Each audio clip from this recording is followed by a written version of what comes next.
I won't be able to talk as fast as I would like to,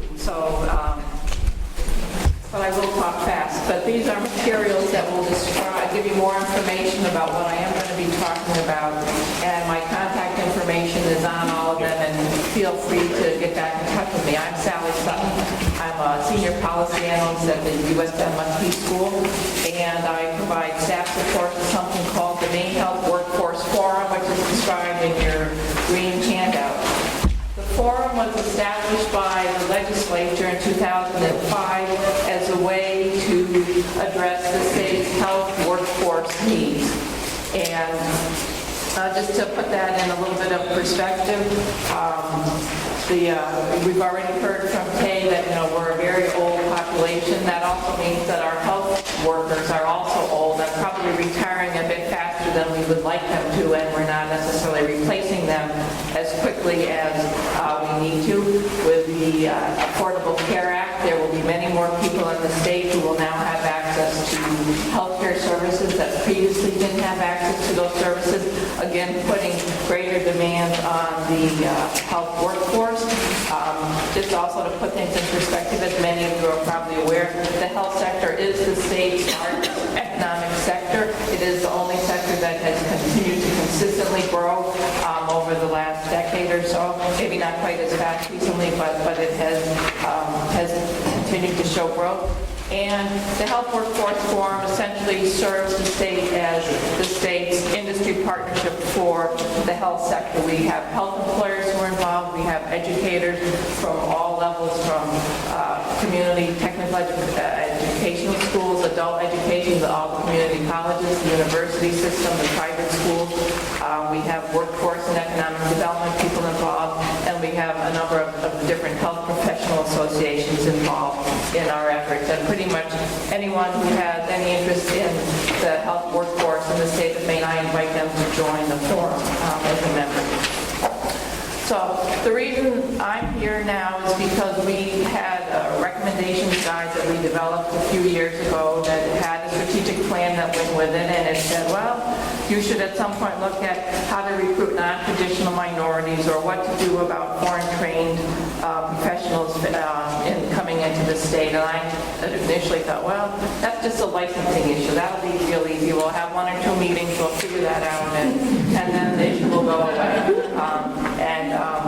Unfortunately, it's not that simple, but fortunately, I have become very educated in this and have learned as much, that it's a much greater issue, but also a great opportunity for the state, as we've heard mentioned previously. So, again, from that strategic plan, I met with the Greater Portland Refugee and Immigrant Healthcare Collaborative, and also had communications with the Maine Primary Care Association, called a meeting, had an overwhelming response. I had people driving down to Portland from Dover Foxcroft. We had, probably 20 people on the phone and another 20 or so in the room for, a meeting, the first meeting of this, to talk about what are we going to do around the issues that health professionals in Maine are facing. And you'll hear more about that when John Michel speaks, but also one of the other handouts I distributed was something from the Welcome Back Initiative. This is a program that exists in a lot of other states. And then also another handout that says on the top of it, Maine Foreign Trained Professional Initiative. And this describes some of the challenges that are faced by health professionals coming into the state. Fortunately for us too, this issue, we may just be trying to figure out now what to do with it, but other states and other programs have really tackled it, and there are some good models out there for us, and that's what I'm here to talk to you about. So one of the ways I educated myself is there's this Imprint project, or imprint.org, and they're a national group that holds these fabulous webinars all the time that help me understand what the real issues were around credentialing and licensing and the real challenges that health professionals face, particularly physicians. It's almost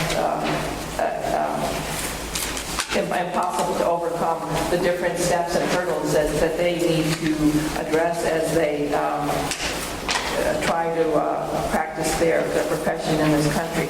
And then, as I mentioned, there are these Welcome Back initiatives, which are programs that are in Maine, and this handout describes the sorts of services that they offer. I think if you go to this sheet, they're listed along the side there.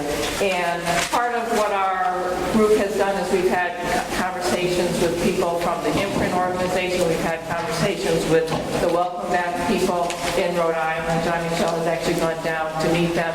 And I mean, it's a model that I think would work for Maine in helping us try and address not just the needs of health professionals, but it could be a pilot or an approach that could be adapted to other professions as well.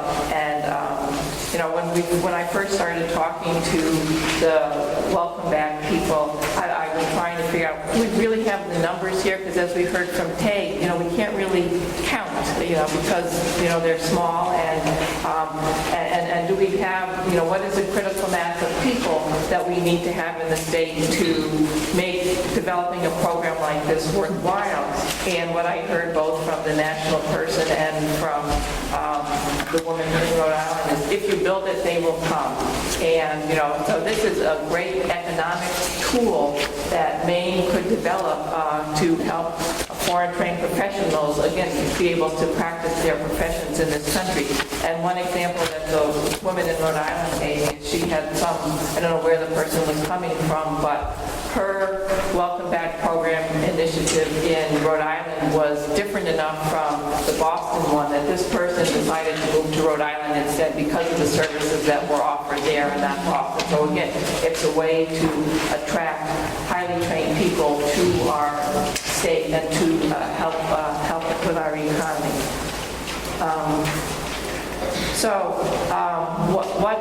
What Manuela from Rhode Island called it, she calls it Welcome Back in a Box. Again, it's like a franchise. These states have it. It can be adapted to what we provide, what we need here. Again, we've heard the library does a lot already. We have so much happening within Portland Adult and in a lot of different ways that, you know, we could figure what we need to have work here. But it, you know, again, people have figured it out. There are resources out there that, again, for not much money, we could bring into Maine to start to pull all of these efforts together. So that's what this is. I think when we first started talking about it, it was more from the programmatic level. But now, as I thought about it more, and as you know, participating in this and seeing what's happened at the legislature, it seems we really need to have some system changes in the state, and that's what this document talks about. Not just what are the services that a program like this could or should provide, but system-wide, what are some of the other efforts that we need to be undertaking? What do we need to do to collect data? What do we need to do to evaluate the program? And how do we, you know, better inform ourselves and educate the public about all of this? So I don't know if I'm through my 7 minutes or not, but that's a lot. So I think I'm going to turn it over to John Michel now, who is a member of our group. As Jack said, he's a foreign trained physician, and I'll actually have one thing I'll say. Stephanie mentioned some of the efforts and assistance we've had from Goodwill. One of the things the forum has done is we secured a $4.9 million grant that is coming to an end in June.